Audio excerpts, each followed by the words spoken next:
Welcome, everyone, and thank you all for joining us for Arts Walk at Home in partnership with the Riverside Public Library.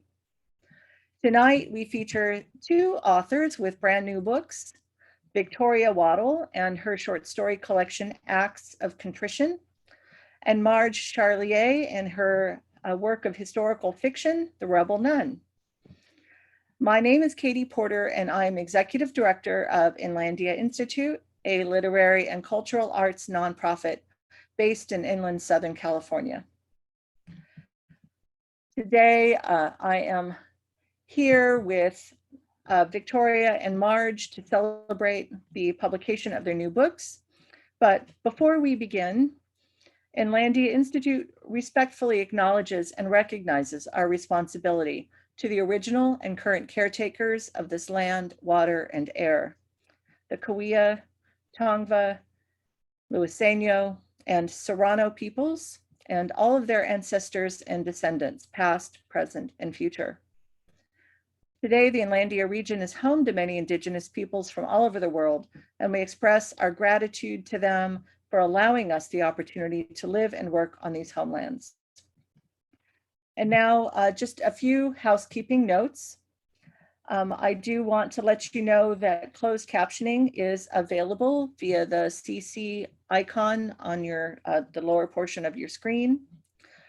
Also, we will be having a Q&A toward the end of this program. So if you have any questions for our authors, please put them in the Q&A box. And lastly, I want you to know that this program is being recorded. So now I would like to introduce our authors. First up is Victoria Waddle. Her work has been featured in literary journals and anthologies. It was included in Best Short Stories from the Saturday Evening Post Great American Fiction Contest. She is the managing editor of Inlandia Institute's online literary journal. So welcome, Victoria. Let's say hi. Hi. Happy to have you here. Hi. Hi, Katie, and thank you very much for having me. I appreciate both Inlandia and the Riverside Public Library for putting on the Arts Walk events, and in this case, the online the Inlandia at Home event. So thanks a lot for having me. Appreciate it. Yeah, well, we're grateful to have you here, and I know you've been here before, most recently with the all-teen issue of the online journal. So thanks for being here. And now I want to introduce you to Marge Charlier. Marge started her career in journalism, writing for 12 years at the Wall Street Journal before turning to work in corporate finance.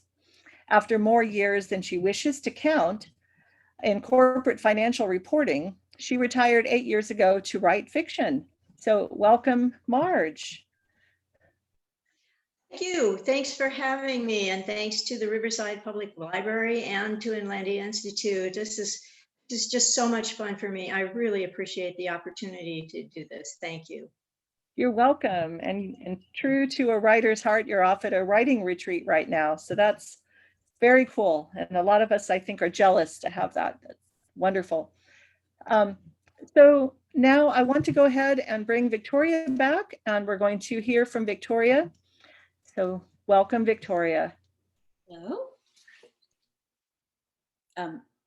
Should I go ahead and start reading? Yes, please. Okay. Thank you. We'd love to hear. Okay, I'm going to read from my book is a collection of short stories. It's called Acts of Contrition.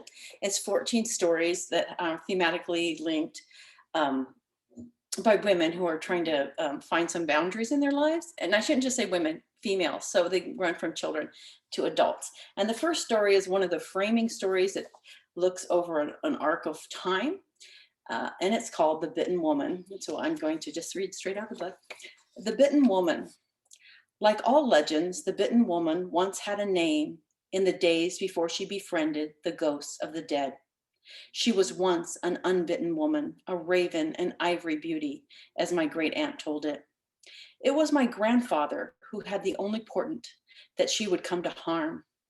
He has passed into the realm of ghosts along with my aunt, but I knew this story, heard him tell it when I was a child.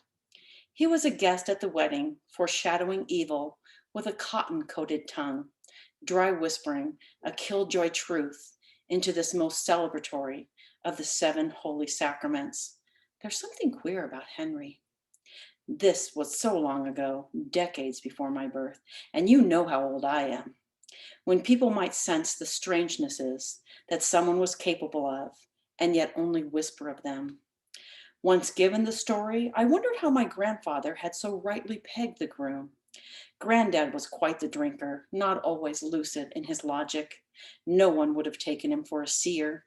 Signs there had to be, and one was left to wonder if the women of the congregation, noting that Henry was tall and lean and the product of God-fearing folks, deemed him a catch in spite of signals.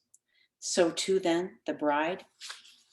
Even my grandfather didn't guess what was to come. But that very night, as the couple stayed in Saratoga Springs at the old Gideon Putnam Hotel, Henry gave the bitten woman her new identity. The marks of his all too human teeth covered her flesh, deep and bloody, a macabre version of dot to dot that appeared to be outlines of open, unblinking, and hollow eyes, staring out from her cheeks, her breasts, her inner thighs. As my great aunt told it, the bitten woman screamed and screamed, but the door was locked and her saviors lost precious minutes. When they finally burst into the room, the naked and possessed groom leapt from the window. Some said he was a vampire. Others claimed him a werewolf. He couldn't fly, that's sure. But the hard-packed dirt was covered in forgiving orange, red, and yellow leaves of the surrounding autumn woods, pillowing his landing, and he could run like the wind. The old lobby clock continued to tick, as the law gathered a pack of hounds to the hotel. Strange that every guest was considering a fresh start of some sort, renewal through the surrounding mineral springs. The bitten woman was in a place of deflowering wonder, where heretofore all the newlyweds looked just the same at breakfast as they had at the evening meal, no matter what covenants they had unsealed overnight. Out in the cool darkness, the guests of the Gideon Putnam were aroused by the incursion of police, of medical assistance, of an unspeakable marital trauma from which the other brides turned their heads and wept into the sturdy shoulders of their grooms. The older arthritic women continued to stare. The bitten woman was taken by ambulance to the hospital. Whether the groom escaped by bathing himself in the rotten egg-scented spring water would never be known. But sure it was, he was never found. Though the bitten woman refused to speak, she was a clear Catholic, with her St. Christopher at her neck, for all the good it did her from the very outset of her travels. No surprise that Christopher was demoted to the alter ego of the martyred St. Menace. Menace's body, despite 3 days of burning, would not be marked by fire. His perfection, eternal.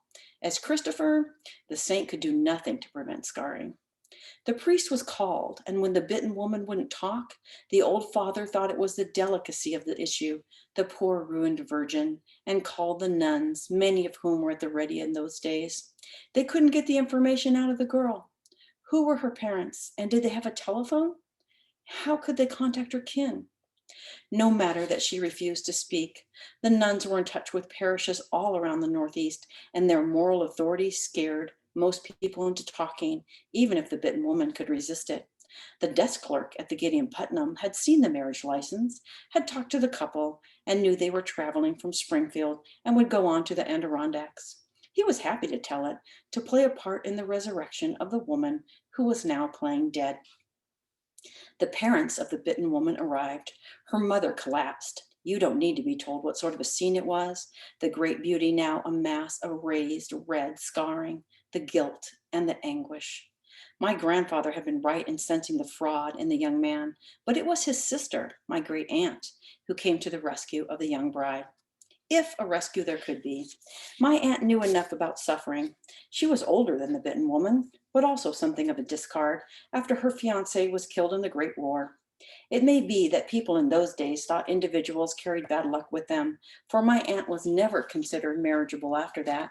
Sturdy enough and reluctant to stay the grieving sweetheart, Great Auntie found government work in DC and held steady through the Depression, rising in rank insofar as a woman could. After 40 years, she retired with a pension, never depending on anyone else.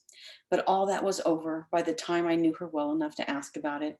So I learned about her life by asking about her past. And that past, of course, included the Bitten Woman. Auntie helped the Bitten Woman secure a job as a switchboard operator in the nation's oldest and largest agency, the Department of Defense. Switchboards were manned by women alone, dexterous manufacturers of ethereal connections. There, the Bitten Woman could limit her words to operator, and when the man on the line named the person he wanted, she thanked him and jammed a plug into a jack, coupling them. Thousands and thousands of times a day, linking talkers, placing people on hold, and coming back to complete their connections, never participating.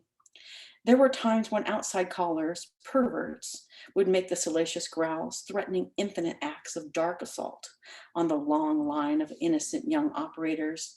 These ingenues were to raise their hands when they perceived such obscenity, and the older supervising woman took over. She pitied the girls, told them such language and images were not for their ears. But the Bitten Woman confessed to my aunt that she often didn't raise her hand, but simply listened, long enough to cause some disconcertion on the part of the deviant caller because she refused to react, made him unsure he had an audience. She flipped places with him, becoming the silent, creeping voyeur.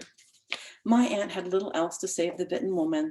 They lived in the same house for 20 years, all through which the Bitten Woman ate and read, had favorite radio shows, and eventually watched TV. Ashamed to be seen by strangers, she never went out in the evening or on weekends.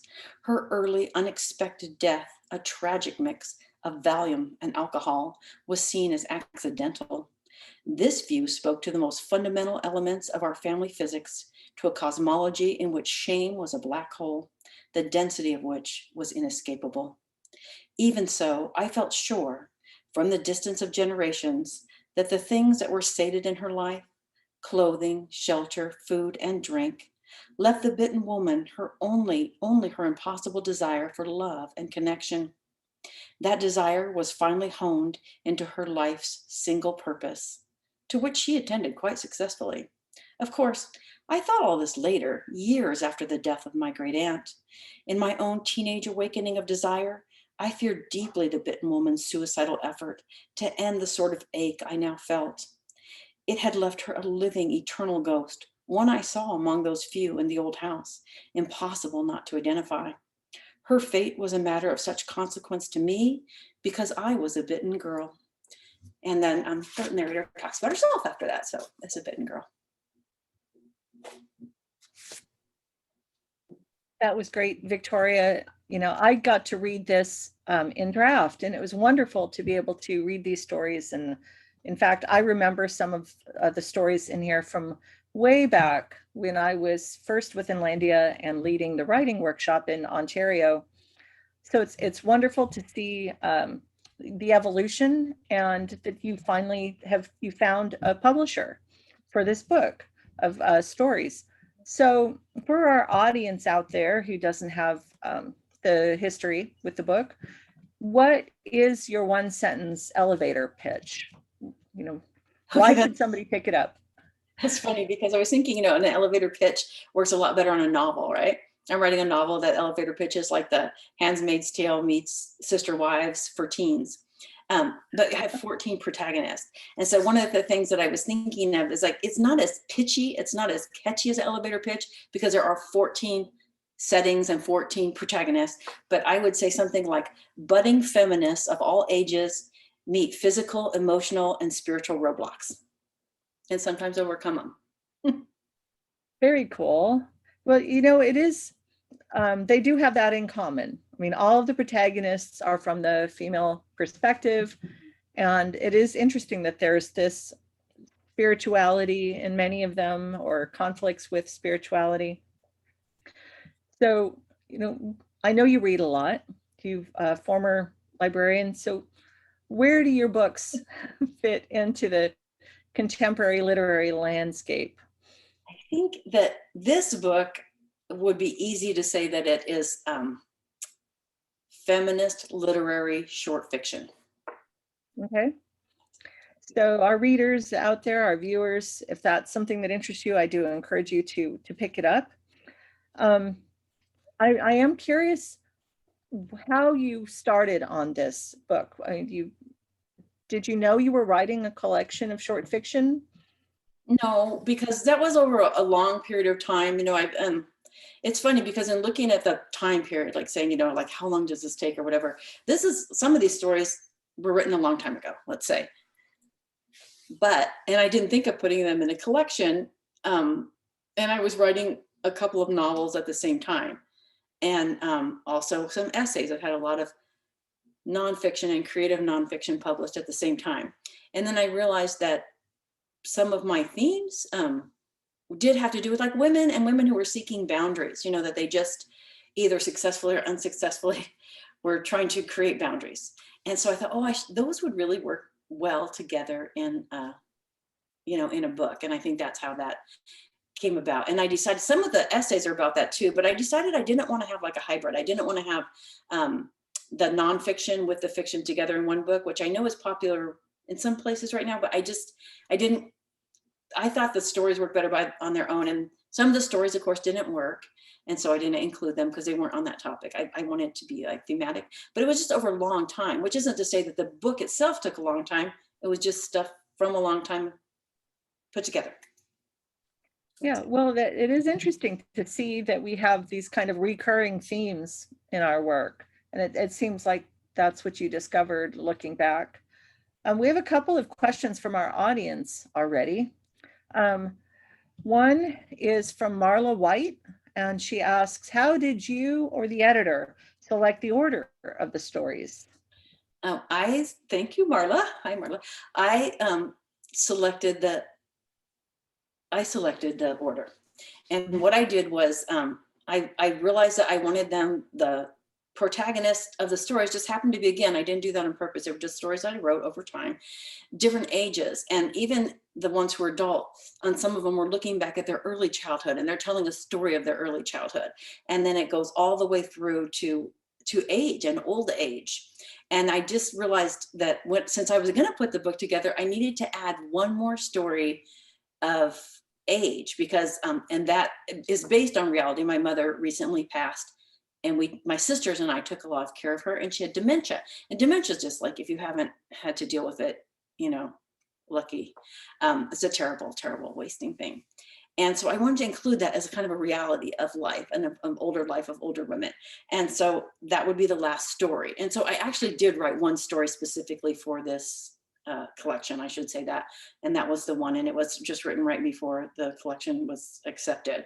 And then I had two stories that I wanted to be framing stories. And so the Bitten Woman is one, because as you can hear from the part I read, it goes all the way back to somebody who was around in, World War I, and then goes forward into now.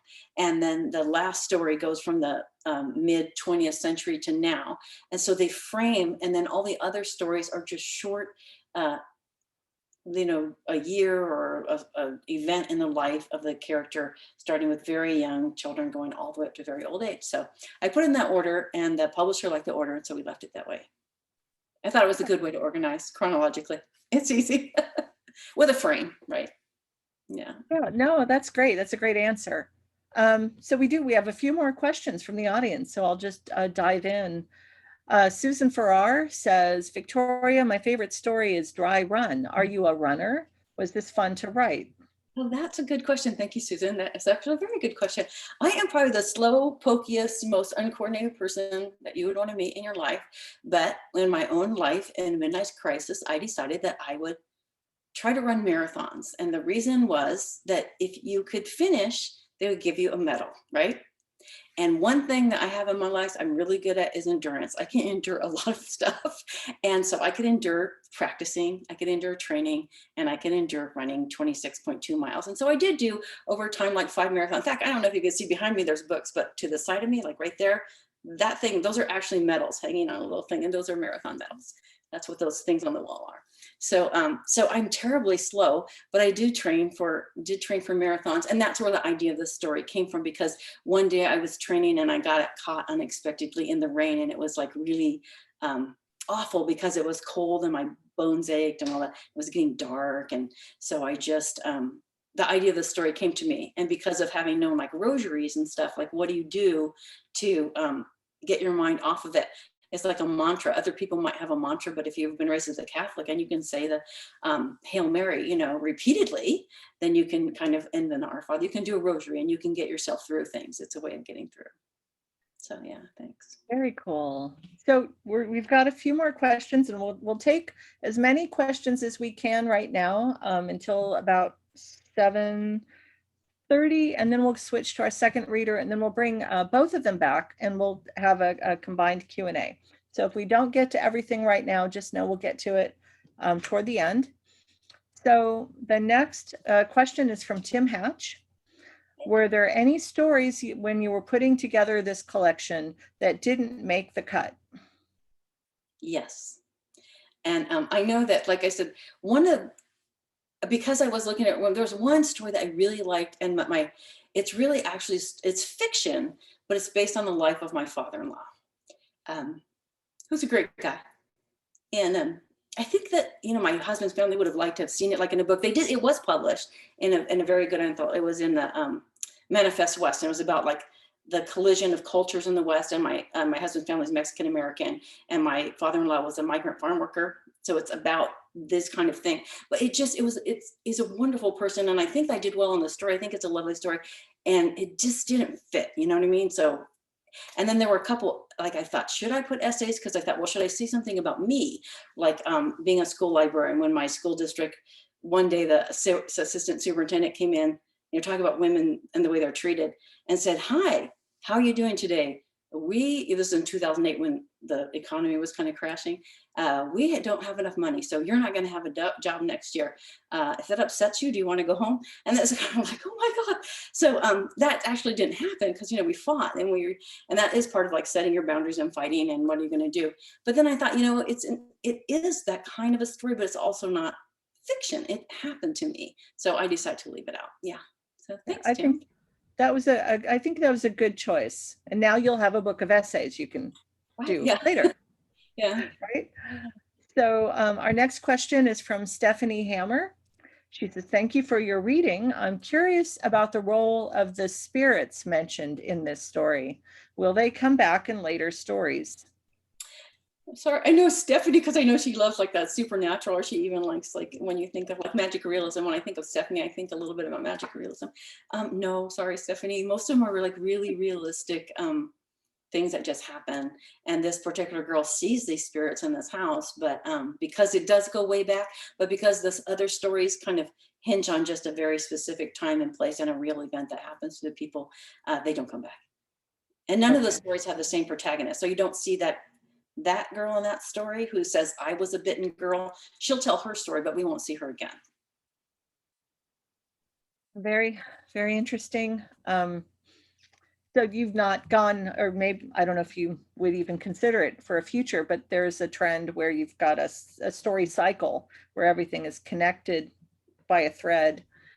So ideas for future books. Yeah, I'm thinking actually I'm thinking of actually writing a novel that has like cultural spirits in it, since my husband is Mexican American and I'm an Irish American, and both have the Catholic background, but we have like banshees and we have like La Llorona and stuff, and I'm thinking about it.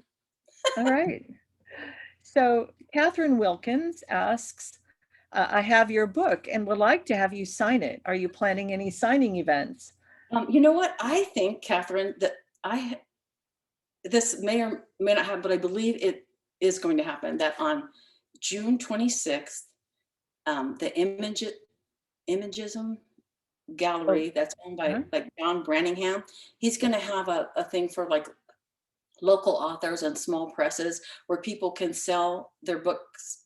So it'll be like a book fair, I guess, God, we forget the word because we haven't seen each other in so long, right? A book fair. And so selling the books and then signing copies that are already sold. So hopefully, on June 26th, we're going to go out there and do a signing. Mm-hmm. Cool. And that, I think that's in Ontario, right? Not too far from the Ovett Library. Kind of where the transit area used to be. Downtown. The California Imagism Gallery. Okay. So Bobby Gherkin asks, "Do you draw your characters from life or imagination?" Hi, Bobby. I think both. Like I said, the last story is the one that's most based on life, dementia, because I think partly because when I would read these things about dementia, I'd always be like, oh yeah, but even though they don't remember you, they're still totally connected. You know, there's this connection of emotionality and stuff. And I think it's unrealistic and unfair to families to say that, because a lot of times it isn't, you know, you're dealing with a blank slate basically. And it's really difficult because that is someone you knew was a very complete person before that. So that I would say is the one that's most drawn from reality. I will say things are drawn from real events, but small events.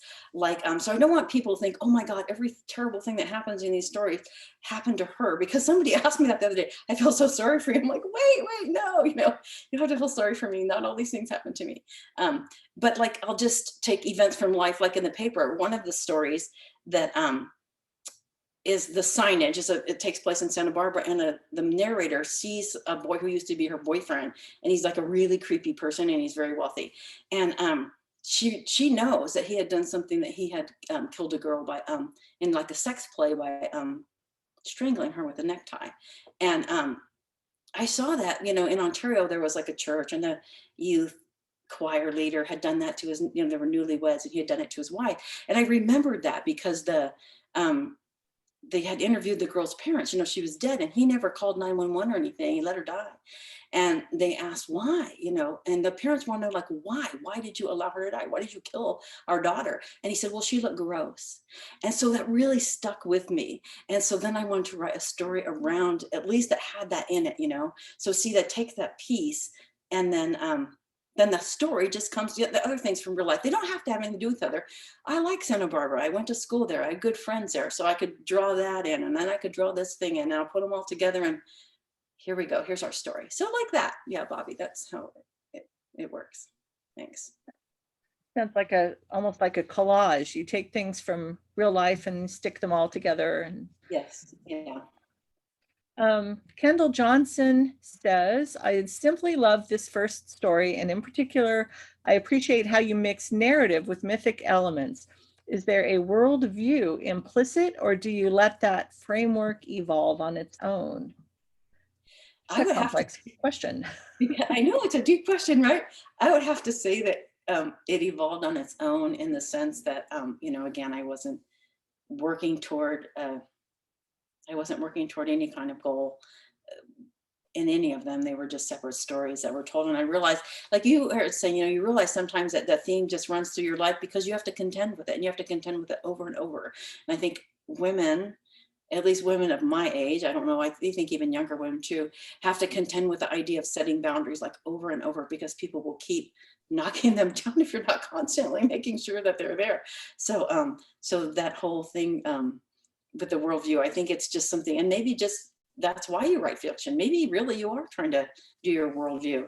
I know Kendall, I've never met Kendall, but I've online I've seen Kendall, and I know that he and I are gonna have our ashes spread in the same place in Johnston's pasture, because his parents used to own it. So that's pretty cool.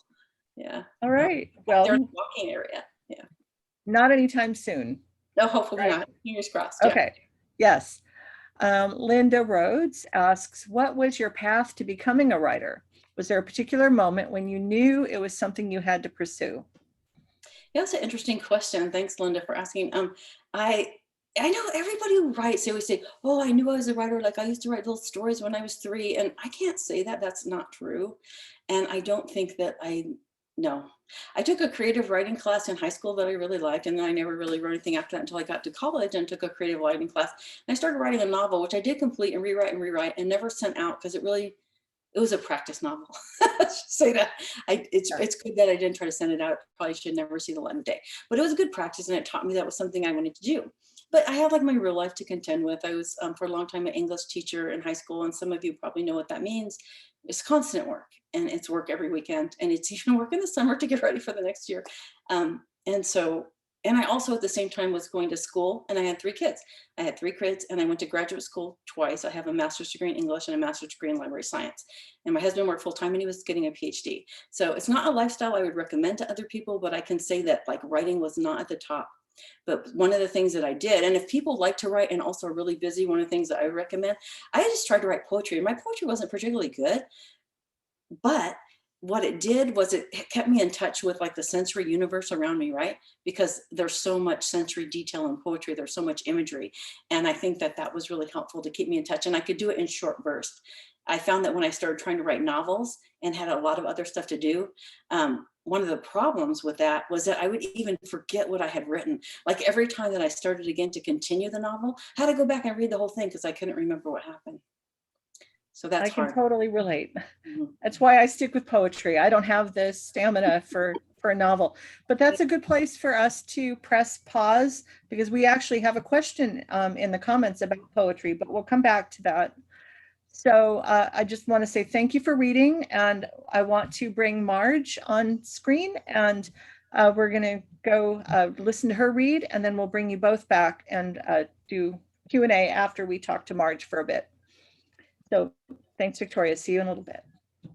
So Marge, I've had the pleasure of meeting at one of our indie authors fairs some time ago. And I'm just so glad you've led workshops for us. And I was so excited for you when your novel came out. So I'm anxious to hear you read. So thank you for being here tonight. Well, thank you. This is a wonderful opportunity to tell people about my book, because, you know, it's all about how many books you can sell so that you can write another one and not have to take that job in the real estate agency, if you know what I mean. So I'm going to read the prologue of my novel, and this prologue is actually set 24 years before the events that the rebel nun is named after, which is the rebellion at the Monastery of the Holy Cross. So this prologue is actually set in 613, and the rebellion itself takes place in 589. So with that background, I'll just give it a shot. I don't have great visions, so I hope you'll all kind of stick with me here. The hour I learned of Hilda's death, the cool autumn mist had crept into my garden, telling me it was time to call a truce with the weeds and the bugs for the night. The effort of rising from stiff knees forced a low moan from my lungs. I brushed the dirt from my hands and picked up a sack to gather the herbs I had harvested that afternoon. It was the time of day when, usually, I would look forward to a comforting fire and a quiet evening meal of fresh cheese, bread, and watered wine in the villa's garden shack that I had made my home. And I would crawl under an old blanket and bid the world goodbye for the night, or perhaps forever, for all I knew. That night, I would not sleep. Under the full moon, my friends and I would celebrate the moon goddess Mani with the pagan rituals we revived when I returned to this village 22 years ago and found the women eager to reclaim our ancestral rights. They joined me in the daytime for lessons in the healing power of herbs, wild roots, and allium, secrets I had learned from my mother and grandmother decades ago in this very garden. And twice every cycle of the moon, at its fullest and its darkest, we gathered to praise the goddesses who rule the celestial realm and to affirm our ancient beliefs. Careful to keep my balance, I bent to collect bundles of borage for stomach ailments, betony to relieve headaches, sage to treat village children's persistent colds, and rosemary to ward off nightmares. Hens scuttled out of my way, flapping their wings, irritated at me for interrupting their feast of cabbage worms. At first, their flurry and cackling kept me from noticing the lone rider coming through the chestnut trees between my garden and the main manor. "Sister," he called out, startling me. I looked up and froze. Only one kind of visitor would address me as a nun, a messenger from the posse loyal to my Aunt Hilda, known as Queen Brunhild to most of the world. She had been the one to rescue me from the church's suffocating grasp, but had never stopped referring to me as a penitent. My heart clenched painfully. Only one thing would bring this envoy to my door after so many years. When? I asked, tears already swelling under the eyelids. "A week ago." The large man slipped off his mount and walked toward me with his horse's reins in one hand, his fur cap clenched against his chest in the other. "I am sorry for my delay. The queen's enemies swarm like wasps, even now. I had to avoid the roads, and many times I had to stop and hide for hours. I studied him. He looked like so many of Hilda's men, tall, exceptionally strong, with long blonde hair and sky blue eyes. Not so different from the man who had held my heart for so many years, who was now traversing the heavens with the Valkyries, as only the worthiest are chosen to do. Come inside. I motioned to the door of my hut. You must be weary, and the autumn chill is creeping into my bones. I need to know everything. The news was worse than I could have imagined. Nearly 80 years old, the oldest person I had ever known, my aunt had been dragged by the hair and torn limb from limb by horses, surrounded by a drunken, cheering horde of her political and religious enemies. Few women in our time have acted so bravely or had so much influence over our kingdom as she did. But in the end, Hilda had fewer friends than powerful foes. A gang of Catholic bishops and counts allied themselves with King Clothar, my evil great-nephew, and ordered Hilda's execution.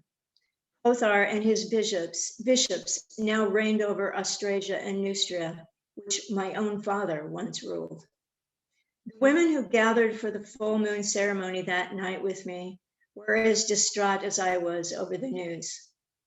Through clouds of incense, we chanted to the moon goddess until our voices were hoarse from smoke and smog and so on.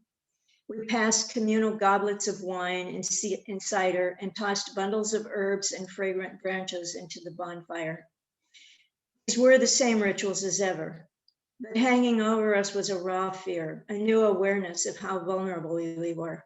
If Hilda, with all her power and wiles, could face such a brutal end, we knew that the king who ordered her execution could, at any time, command men to swarm our gatherings, lay axes to our altar, and swords to our flesh, as could any man of the church. Days later, Hilda's death haunts me still, as I sit with Gregory's 10 books of history, rereading his account of the rebellion at the female monastery of the Holy Cross, which Hilda abetted, from which she rescued me. In his book, Gregory, the late Bishop of Tours, distorted the truth for his own polemics, painting me as a prideful and brash perpetrator of a reckless rebellion, and my sisters as feckless pawns. As one of the few who was there and is still living, I have long been tempted to refute his fabrications with my own story. He stoked the hatred that precipitated Hilda's murder. By penning this account, I will honor her heroism and preserve for posterity the truth, both on her behalf and in the memory of the other brave women who joined our rebellion. Ovina, my closest friend and our staunchest rebel. Bettina, my sometimes rebellious, sometimes traitorous cousin. Gertie, brave despite her tiny stature, and Veranda, whose stoicism in the face of danger and death was far greater than I would ever be able to muster. As I write this account, I will not attempt to dodge my share of the blame for the death of these women, whose bodies bled dry into the cold stone flowers of the monastery just outside the city walls of Poitiers. But the story does not begin or end with the bloody clash at the Holy Cross. It began when Christianity first swept across Gaul, and the church demanded the obliteration of the pagan rituals, shrines, and deities that had comforted our tribes for centuries. It continued as the church declared women unclean, threw us out of the clergy, denied us the right to sleep with a priest to whom some of us were married.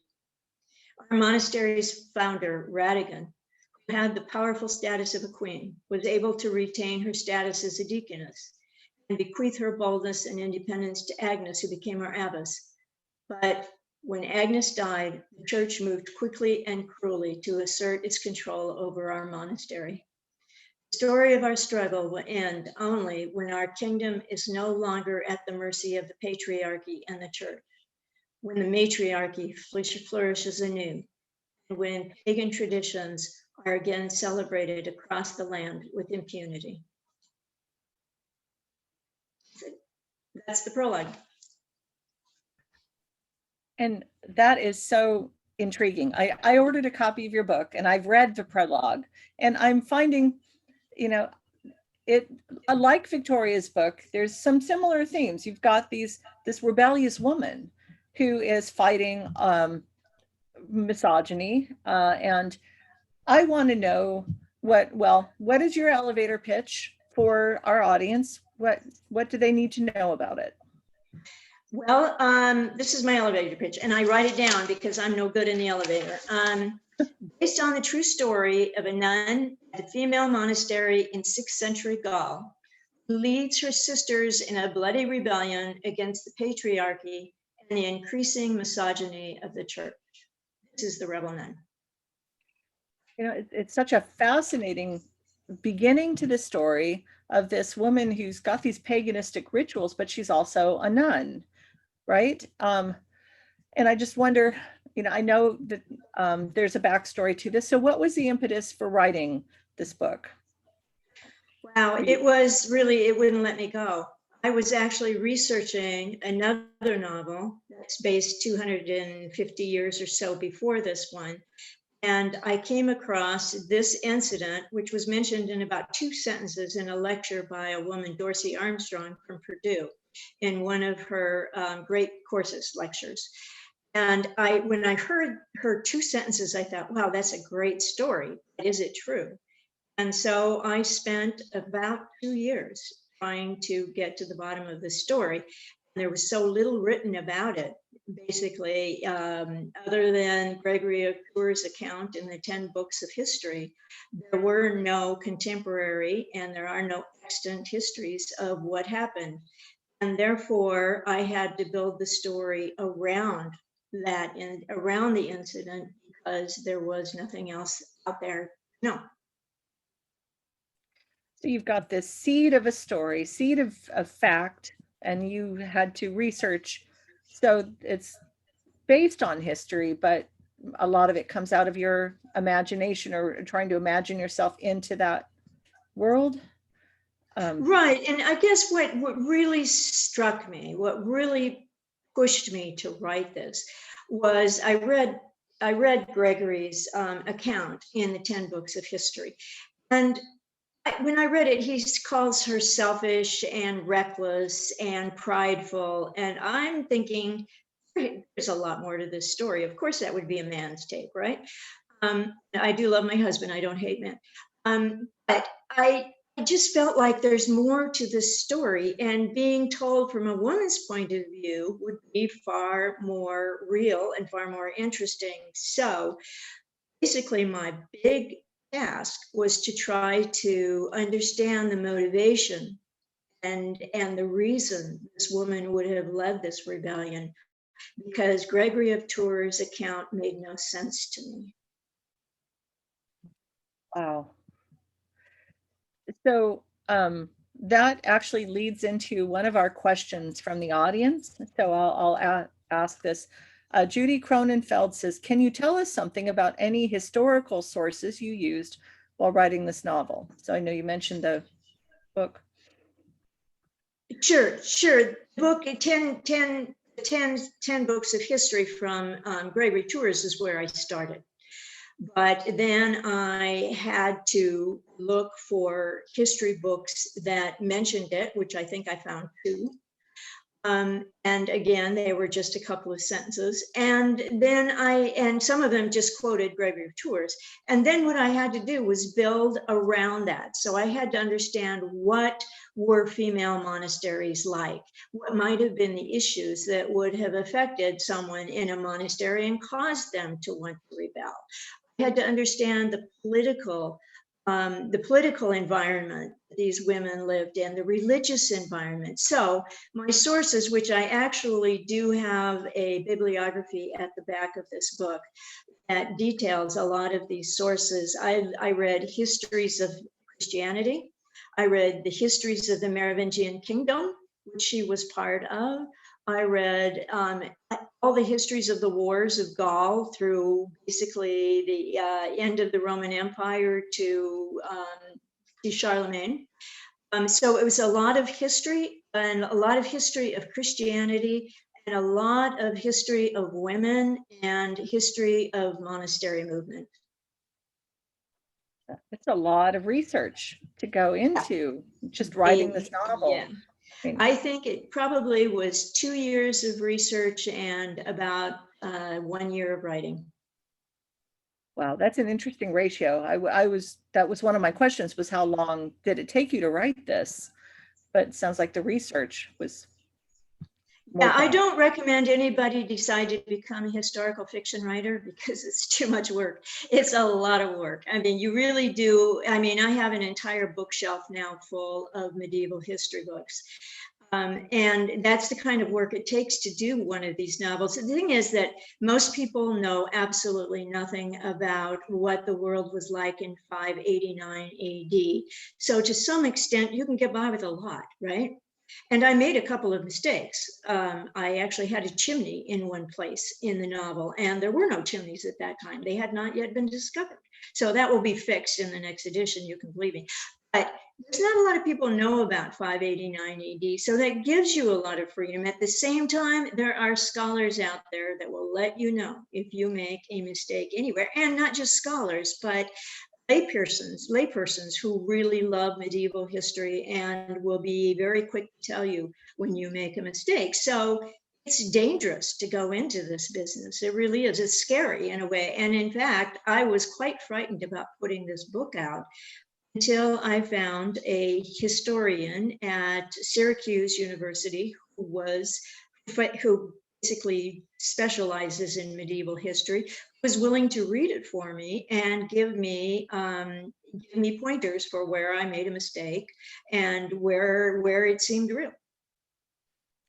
Yeah, I imagine that's a big challenge with writing historical fiction, is accuracy.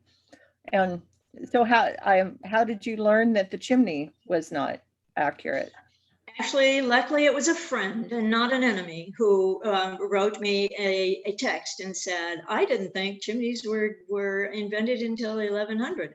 And so, of course, I looked it up, and indeed, they weren't. Basically, people had big fire pits in their houses and a hole in the ceiling. And they hoped that eventually the hole would pull the smoke out. And eventually, of course, it does. But so, yeah, now I know. So you have to have a good partner like your person at Syracuse. So another question is from Juanita Mance. She says, your prose is so magical, and the female characters and the conflict between the church and pagan rituals. The full moon ceremonies and worship of goddesses are so at odds with the church. What made you want to write this story with these themes? What made me want to write the story with these themes was in my research about the spread of Christianity and early Christianity in Europe, particularly in Gaul. One of the major themes is the conflict between Christianity and the pagan traditions, and how it evolved over time. You know, at first Christianity was persecuted, only pagan religions were tolerated. And over time, and particularly with Constantine, that switched, and now pagan religions were being persecuted, and you could only be a Christian. And it was interesting to read. There's some really fascinating books out there about the history of Christianity in this period. And it's really interesting to see the amount of violence that was perpetrated against pagan worshipers at this time, and the number of shrines, even sacred trees, that were destroyed to try to disencourage, to try to keep people from continuing to worship in these pagan ways.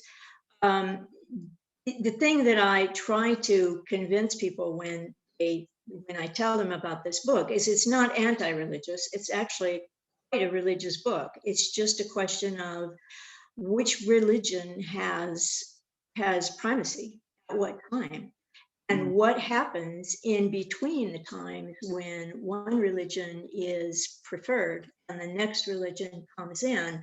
What kind of violence and what kind of persecution do people on either side suffer? That's why I really wanted to develop this theme in this book. So, we have room for a few more questions, and then we're going to bring Victoria back. And I want to talk to you both a little bit about your publishing journeys, because they're very different.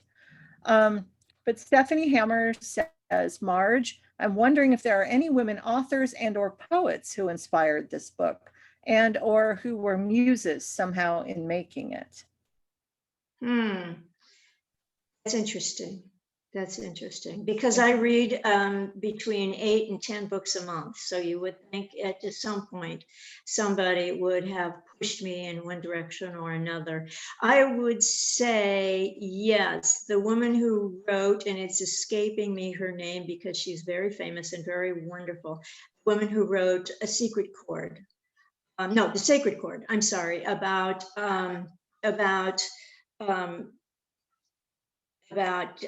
David, David and Goliath. She's a wonderful writer, and I love her stuff. And of course, because I'm old, I can't remember who she is. But you'll look it up and you'll know. Also, the woman who wrote Circe. You familiar with Circe? Madeleine Miller. She's a tremendous writer who goes back into really ancient times and takes myths and has written about these myths. And she also would be someone I would say has inspired me. I imagine with the amount of reading that you do, that it all kind of feeds into the process. LaDonna Harrison asks, Marge, how did you develop the voice for your heroine? And I don't know how to pronounce her name. Clotilde? Clotilde, yes, it's Clotilde, pretty simple. okay. There's a billion more difficult ways to spell it and pronounce it, but I thought Clotilde would be nice because everybody could kind of handle it. That's a good question, LaDonna. And in fact, one of my friends said to me, this book does not sound like you. How did you come up with this voice? And it was really a conundrum, and it's probably the thing that kept me from finishing the book more than anything else over the year that I was writing it, was I was very unsure about the voice. Usually when you write historical fiction, you have some idea of the vocabulary of the time. For example, all the World War II books and World War I books that are so popular right now, they utilize vocabulary from that period to create the authenticity for the book. Well, unfortunately, in 589 AD, we either had very ancient German tongues or vulgar Latin. And for the ancient German tongues, we don't have any record. They were not written. We don't have any record of what the words were, let alone figure out how to translate them into modern English, right? So I couldn't do that. I couldn't use vocabulary to solve this problem. Not only that, I couldn't even use grammar, although a vulgar Latin probably isn't too terribly different from the Latin-derived languages of today, Spanish or French or Italian. The German language is more like, of course, Old English. So I figured if I just stayed with English, I'd be safe. And then what I did was a trick that's very, I think, opaque.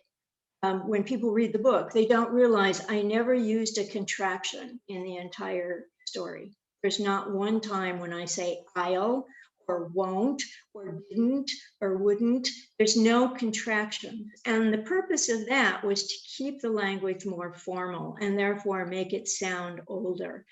And so that's basically how I developed the voice. It was a very conscious decision, and it involved a lot of thinking about how languages evolve and what they sound like when they first start up.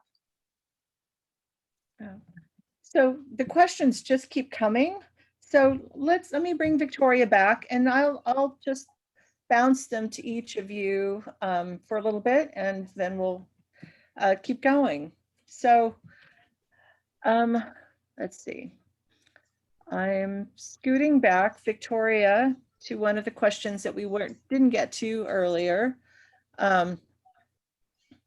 Victoria, how do you convey / create such compelling characters within the confines of a short story? Oh my gosh, that's a hard question. Yeah.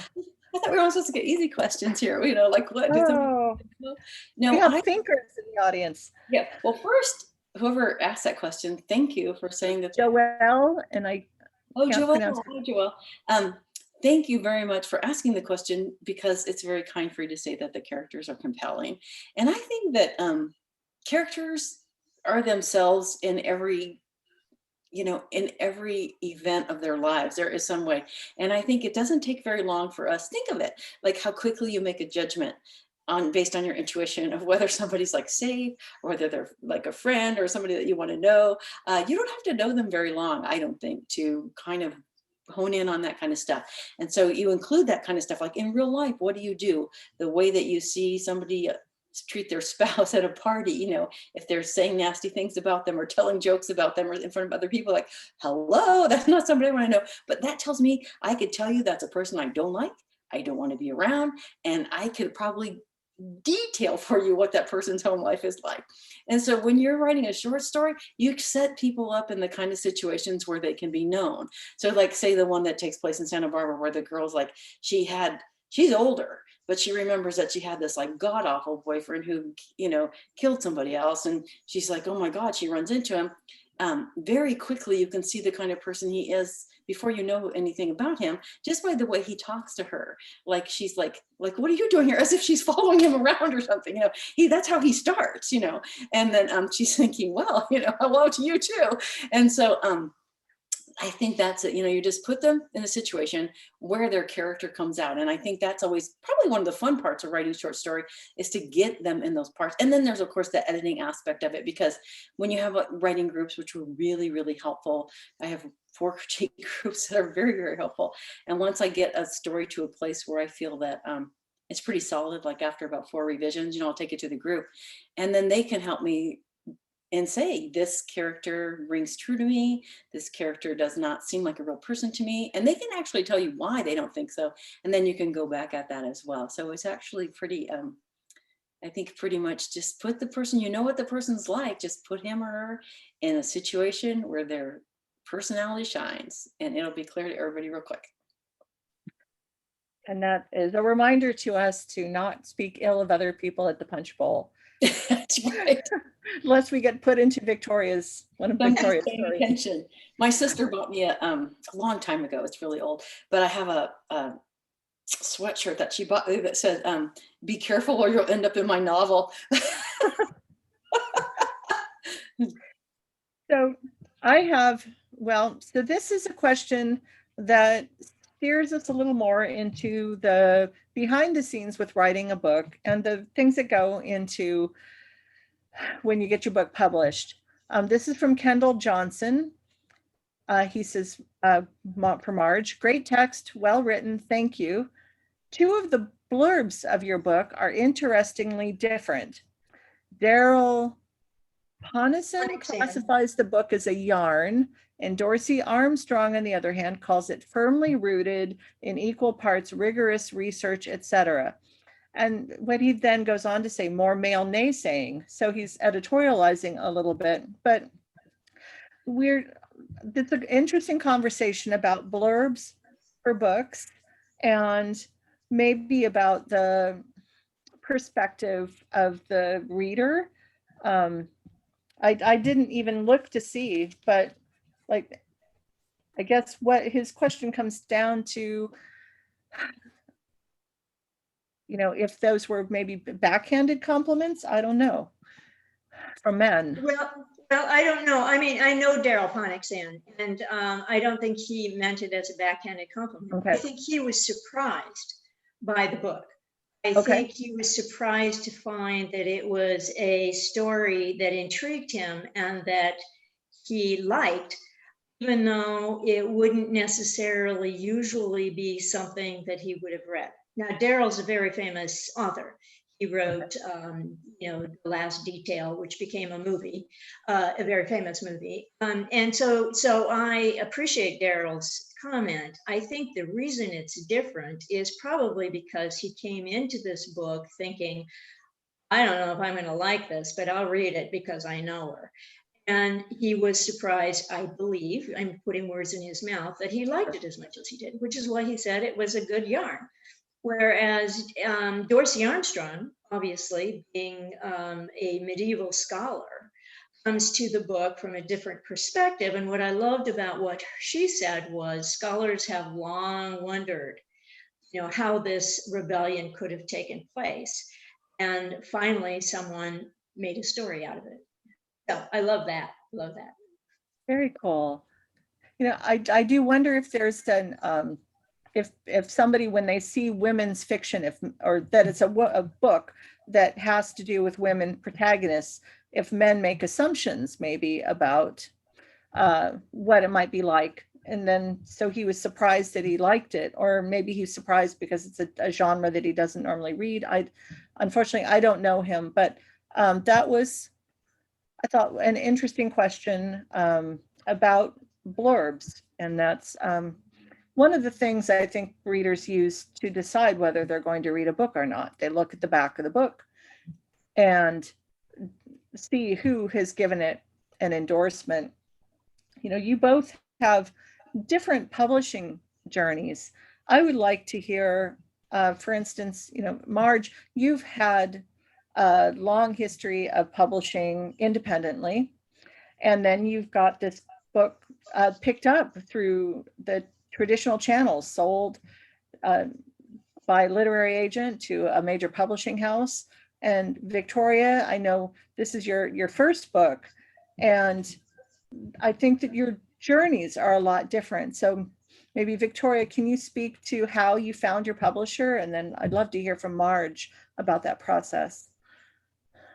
Okay, yeah, I just, Los Nietos Press is a small press in Southern California, and they publish a lot of like California books, maybe like set or have a feeling or something of California, particularly Southern California. And so when I decided to put it together, you have all this pandemics going on, but I had decided to put the stories together and seek publication. Now, short stories, it's notoriously difficult to get a book of short stories published for whatever reason. And I don't understand that really anymore, because people have like not a whole lot of time. And I think short stories are a great venue for people, read one a night. You don't have to try to remember what happened in the last one.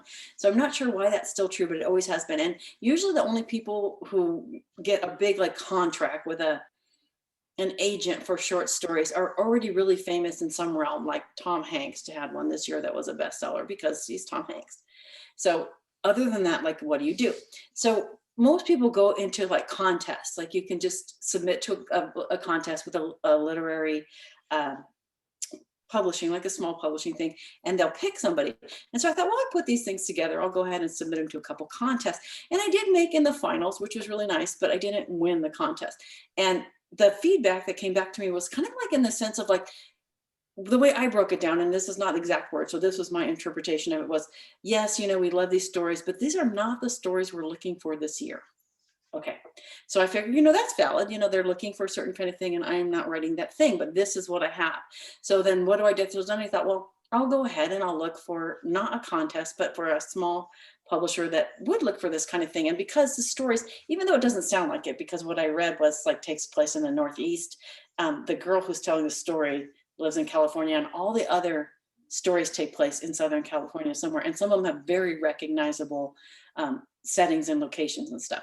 So since Los Nietos is a promoter of Southern California writers, I thought that was a good match. And that is why I went there. Now, keep in mind too, that if you publish a collection of short stories, and if any of you happen to be short story writers, before you can get a collection of short stories published, you have to publish some of them in literary journals, that have some kind of reputation or something, to prove that that they're good, because before somebody want to take them on. And so half of these stories were published first in journals. And so there's that long journey of submitting all of these stories to all of these journals. And then I wanted to have some stories also that had not been published in journals, just so that they would be new. And like I said, the last story I wrote specifically for although that last story actually was published in a journal a month before this came out. It's kind of interesting story, because Susan Straight, who is a wonderful author and nationally known bestseller, I wanted her to read the book in advance, advance copy and write a blurb. And she did, and I was so happy that she agreed to do that. And she was telling me she already had a written letter about how much she loved the stories. And she said that, oh, this dementia story has not been published. This is such a wonderful story. It's so real, it tells the truth. Could you get that published? And I said, well, I didn't send it out because I wrote it and the book is going to be published pretty soon. And when you send stories to literary journals, it takes a long time to get an answer. But they don't want it to have been published before they get it. So it can't happen. And so she said, well, I know some people who are putting together this new journal that's like a California thing, and it's just really good. And could you just send it to them? So I told her, sure, if it comes out before the book. And the editor of this Kelp journal, the editor wrote me back and said, or actually wrote to me first and said, we're going to publish like in January or something. So could you send us a story? So I sent the story, and they did publish it before the book was published. So it all worked out. Wait, what was the name of that journal? Kelp, like Kelp. kelp in the ocean. Oh, Kelp. Okay. Very cool that we have these connections, and that Susan Straight was able to help you place that or give you an idea of where to send it. Right. Yeah. And that was a lot of fun for her to do that. I thought it was very kind. It's kind of her, and I'm very grateful. But yeah, so that was kind of an interesting journey on the publication thing. And I am going to go next with the teen novel to look for the agent and cross my fingers and all that, because it's more mainstreamy stuff, I guess, than short stories. Yeah, and that, so I relate to the needing to publish a number of the pieces before you publish it in a book form. As a poet, that's very common. It's very common with short fiction, but it's a lot different with a novel. And I think, especially like a historical fiction novel, like what you've written, Marge, that you don't have that kind of preview aspect of publishing snippets. So no, not snippets, although certainly there's lots of opportunities these days to publish online serial novels, so you can test the waters with a chapter and another chapter and another chapter. But my travels through the publishing world have been entirely different. I wrote my first novel when I was just turning 60. And I was sure I was going to die the next year because, 60 is so old, right? And so I didn't want to go through the process of trying to find an agent and trying to find a publisher, because I knew it would take forever. And the horror stories about trying to find agents and publishers, just because they're horror stories, they're still true. I mean, all horror stories are not fiction, right? It is very, very hard to find an agent and very, very hard to find a publisher. So actually, I wrote 10 novels and self-published them before I decided to try to find an agent for this novel. And I was very happy with the self-publishing thing. I mean, you write a book, you hire an editor, you learn how to format, you learn how to design covers, and you put the book out and people buy it, and it's so simple, right? Well, the problem is that it's very hard to sell a book, very, very hard to market a book. And I felt like this book, The Rebel Nun, was a book that I really, really wanted more people to read, and I could get to read it as a self-publisher. So I decided that I was going to try to find an agent and try to find a publisher for this book. And so I finished writing the book, I think, in December of 2018. And I started looking for an agent, and I found an agent for this book in April of 2019, Joelle Delbergo, and she and I have become very close friends through this process, as I guess is typical of authors and agents. And she's a wonderful person. And she, between April, the end of April, and the middle of August, she found a publisher. And the publisher is Blackstone, and Blackstone has an interest in and a history of publishing historical novels. So it was a good fit.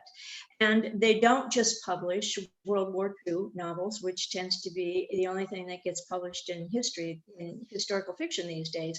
They had a broader perspective, and they read the acquisitions editor read the novel, and we had a deal within about 2 weeks. So it is possible, but I'll just tell you, it's not easy. not easy. But so what's the difference between publishing, self-publishing and traditional publishing? Well, for one thing, they do all the heavy lifting. They do the copy editing, they do the line editing, they do the layout, they do the design of the book.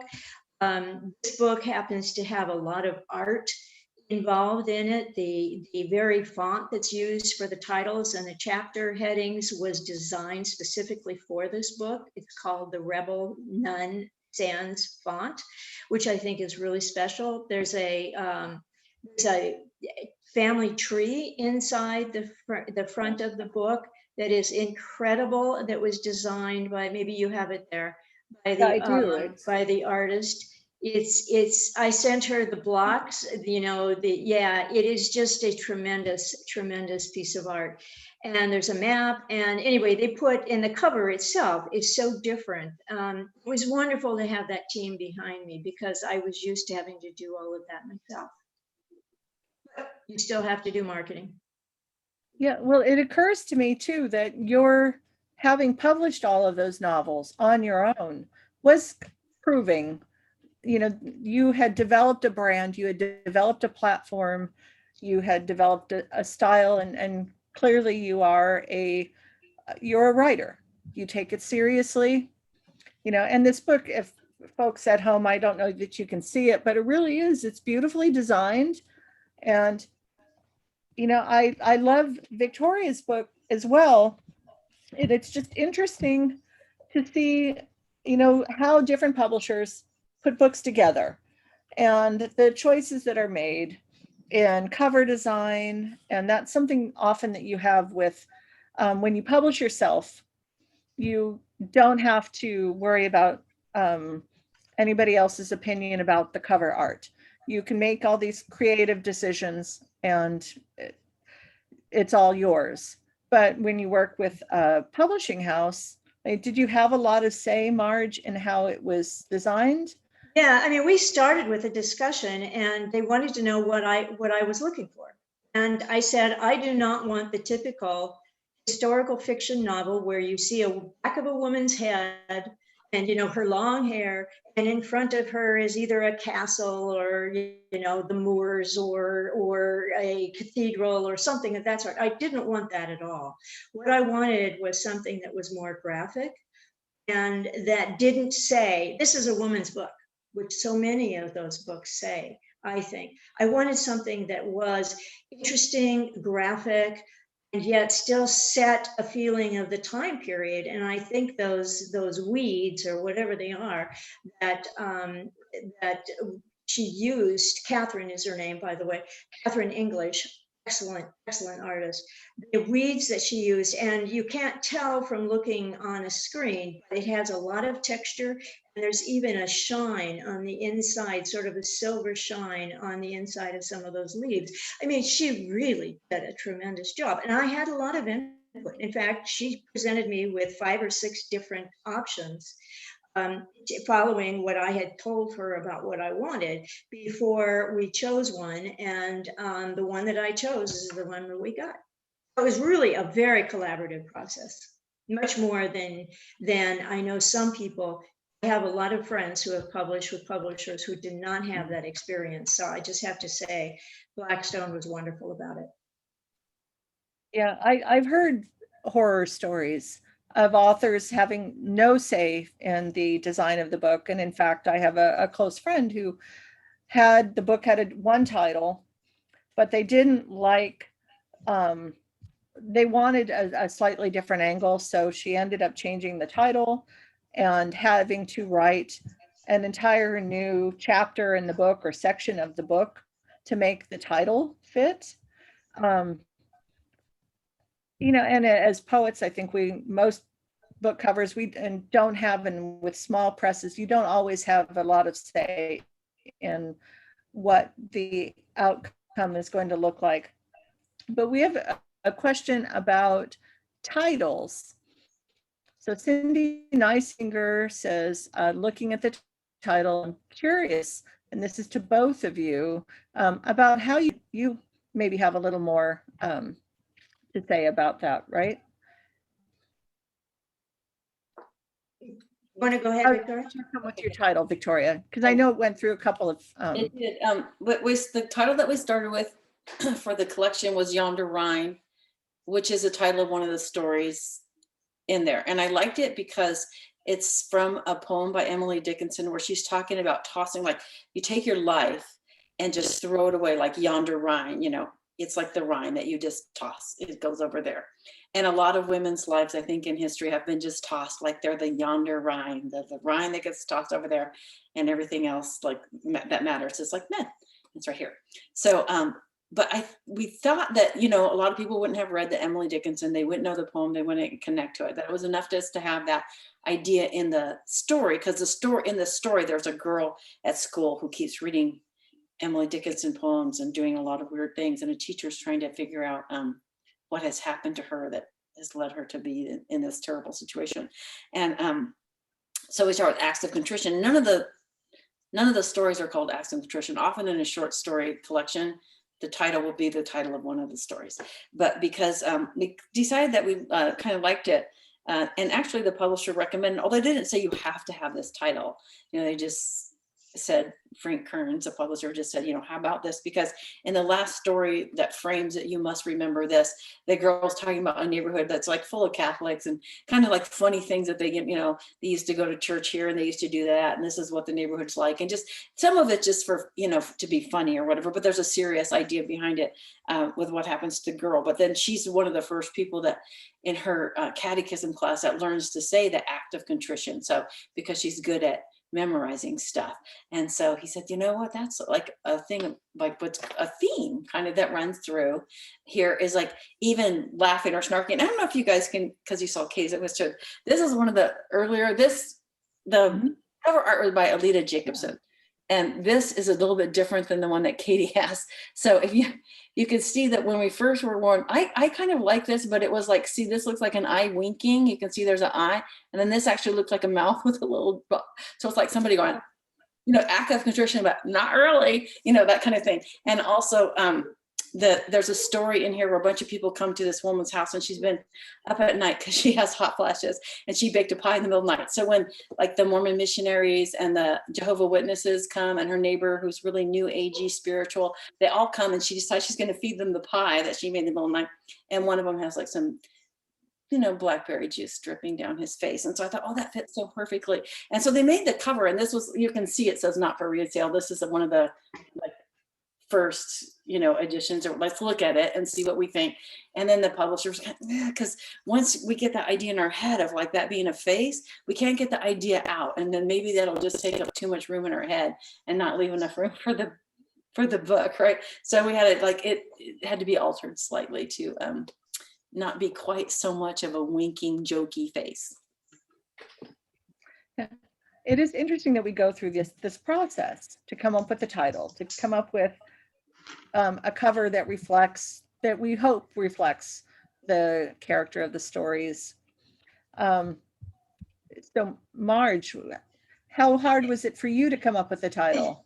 Well, you know, I'm always a little too academic in my choices of titles. So I had come up with the Rebel Nun of the Merovingian Kingdom. Okay. Now, not many people are going to even be able to pronounce Merovingian, you know, the first time they see it, right? And my husband said, no, my husband, who's the smartest man on earth, and I hope you're watching, Ben, because you otherwise wouldn't hear me say that. The smartest man on earth said, how about instead of the Rebel Nun of the Merovingians, how about Rebel Nun? And I thought, well, that's too simple. It grew on me. It really grew on me. And it's so simple, and it's so clearly what the story is about. And it has this sort of, you know, it's this sort of bad girl aspect to it. It's funny because when I was pitching the story to a group of agents once in one of these pitch fests, when I told them the title was The Rebel Nun, they all laughed, and that was hilarious. And this guy says, yeah, I can see a tattoo on your arm, you know, the Rebel Nun, you know.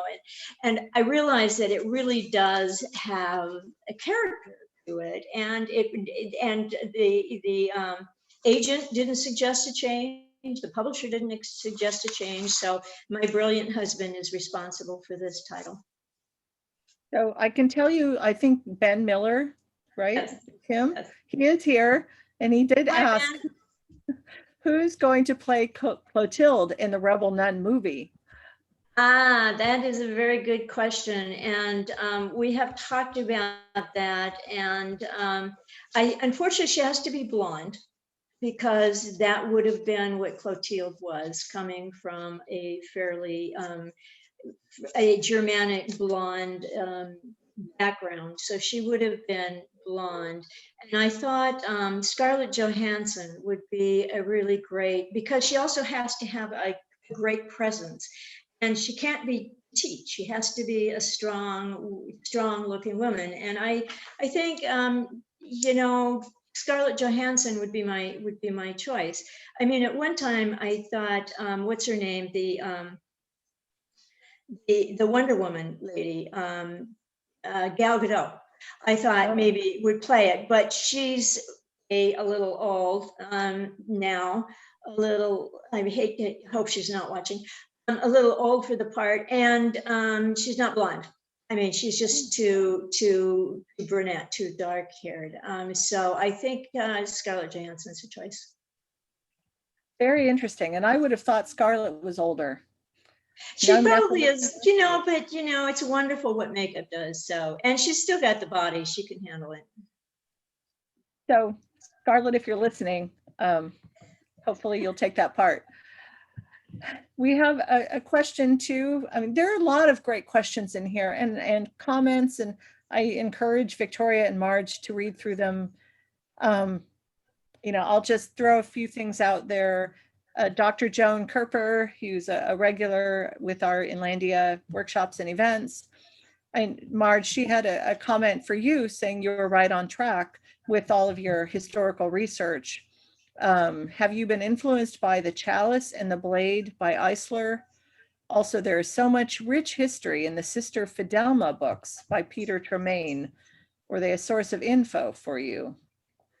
No, they weren't. They weren't. No. However, I think that I'm going to be looking at your list, Doctor, and taking advantage of your knowledge. I would say the books that affected me the most, the ones that were closest, were Confessions of a Pagan Nun, which actually is a book about the same time period, but it takes place in the UK. So it's under a different influence. Different things were happening in the church in the UK at the time that this book took place. So that one had a big influence on me. The woman's last name is Horsey, and I can't remember her first name.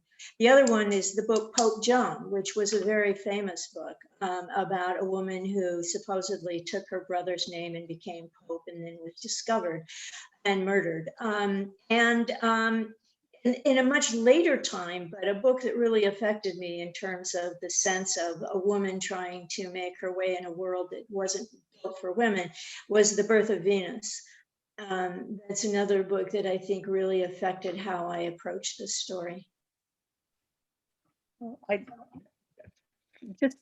of the things that I thought was so interesting about both of your books is that they're both about these very strong, independent women who in both, you know, and I know Victoria, yours is multiple protagonists, but they all have an uneasy relationship with these organized religions. And we have another question from our audience from Chrissy Sweet. They want to know, what is your editing process? And how do you know when you're done editing? So Victoria, and I think that's a good question, Chrissy, because yeah, because a lot of people will tell you, and I think it's true, you could edit for the rest of your life. Just like what Marge was talking about research, you could jump into the research black hole and never find your way out and never actually get to the book. And I think editing is like that too. You can always find, there's always going to be something wrong with the book. And there'll always be something that somebody will find and say, well, this isn't quite, you know, this character isn't perfect or something. But I think it's more like you have to let it go. And I think for me, I let it go when people, my early readers, are like, yeah, this is it. You know, you've met your goal. This is what I really enjoy this. It speaks to me.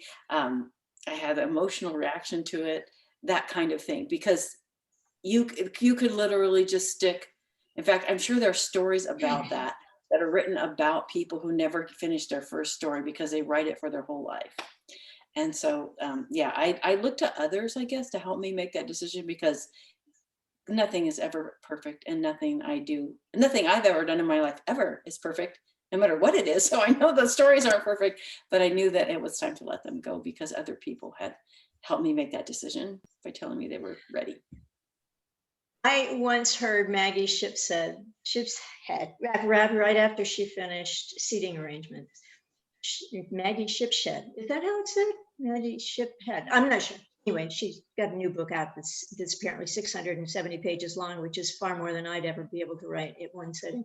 Anyway, she said the best time to edit your book is 6 months after it's published, which is absolutely true.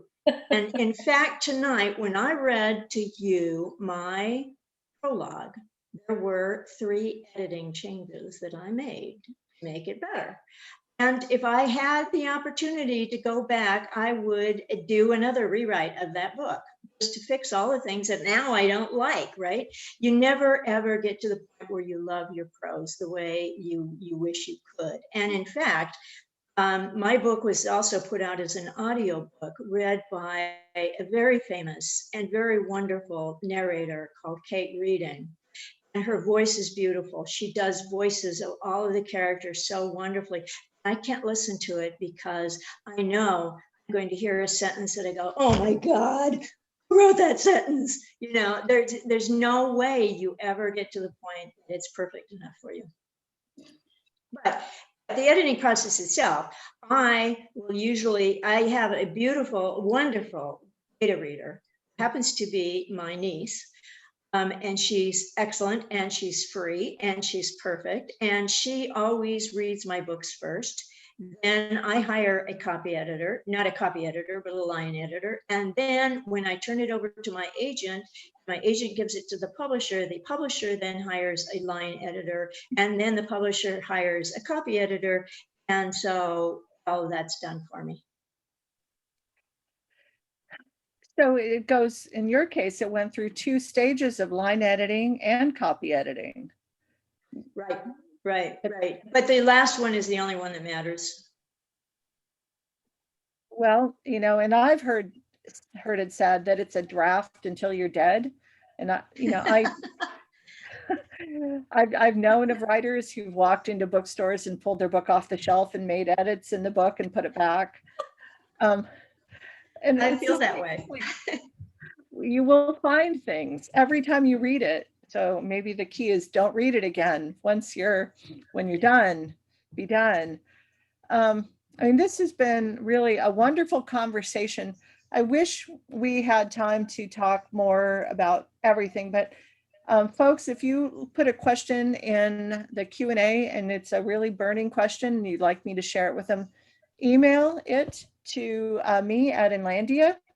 It's just my name, cati.porter@inlandiainstitute.org, and I will pass it on. I also would like to put their websites in the chat. So I'm going to do that so you can follow up with them. If I can find the chat again, that's also a challenge when you've got all these windows open on your screen.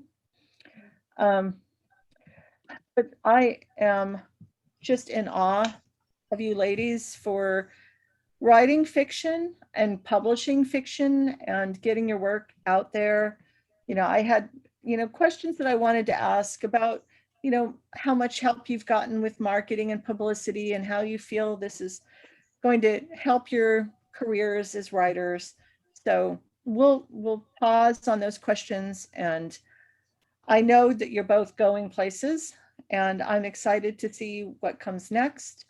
And I will anxiously await the film version of The Rebel Nun starring Scarlett Johansson. And to the rest of our audience out there, I just want to say thank you for being here tonight. Thank you for listening. Thank you for all of your really wonderful questions.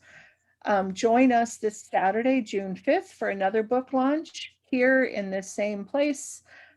for an Inlandia imprint book by the late Professor Eliud Martinez, Huero Huero, The White Mexican, and Other Published and Unpublished Stories.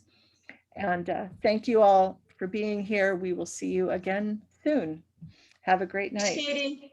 Thanks, Katie. Thank It's you. wonderful. Thank you. Thank you both. Thank you, Marge. Thank you, Victoria. Yes, welcome. Bye.